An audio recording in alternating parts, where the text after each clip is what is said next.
নমস্কার দর্শক বন্ধুরা, সবাইকে স্বাগত জানাই। সবাই কেমন আছেন? আশা করি সবাই ভালো আছেন এবং সুস্থ আছেন। এই যে পুজোটা দেখতে পাচ্ছেন, এটা কিন্তু আমাদের সুপারি ছালানোর মেশিন, যেটা কিনা এসে গেছে আমাদের ঘরে এবং সেই মেশিনেরই পুজো হচ্ছে আজকে। কারণ এই মেশিনটার জন্য কিন্তু অনেক গ্রামবাসীরাই কিন্তু ওয়েট করছিল। শুধু আমাদের না, আরও এখানে আছে। তো আমাদের এটা নতুন মেশিন এসেছে, তো তারই পুজো আজকে হলো। তো এই মেশিনটার জন্য অনেকেই ওয়েট করছিল, কারণ এখন সবার বাড়িতে প্রচুর সুপারি হয়, অনেক বড় বড় বাগিচা রয়েছে, যেগুলো কিনা মহিলাদের দিয়ে এখন চালানোটা অসম্ভব হয়ে যাচ্ছে। এখন মহিলাদের সেভাবে পাওয়া যাচ্ছে না, তারাও নানান কাজে ব্যস্ত থাকে, যার জন্য তো মহিলাদের খুবই কষ্ট করে এই সুপারিগুলো ছালাতে হয়। 2 মাস 3 মাস ধরে ধরে এক এক বাড়িতে সুপারি ছালায়। প্রচুর কষ্ট এক জায়গায় বসে বসে সুপারি ছালানো।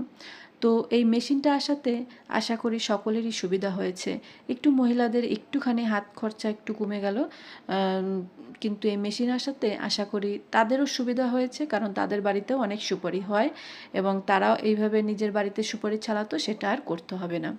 তো এই মেশিনের পুজোতেই আজকে কিন্তু আমার সারাটা দিন কেটেছে।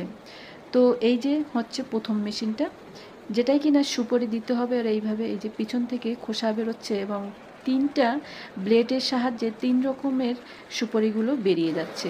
তারপরে কিন্তু এই মেশিনটা দিতে হবে, এটা হচ্ছে সেকেন্ড মেশিন। দেওয়ার পরে দেখো ভিতরে ঘুরছে, সেটা কিন্তু পরিষ্কার হচ্ছে এবং সুন্দরভাবে ওই সুপারিতে কিন্তু একটা শাইনিং আসবে। এটাকে বস্তায় বের করে নিতে হবে।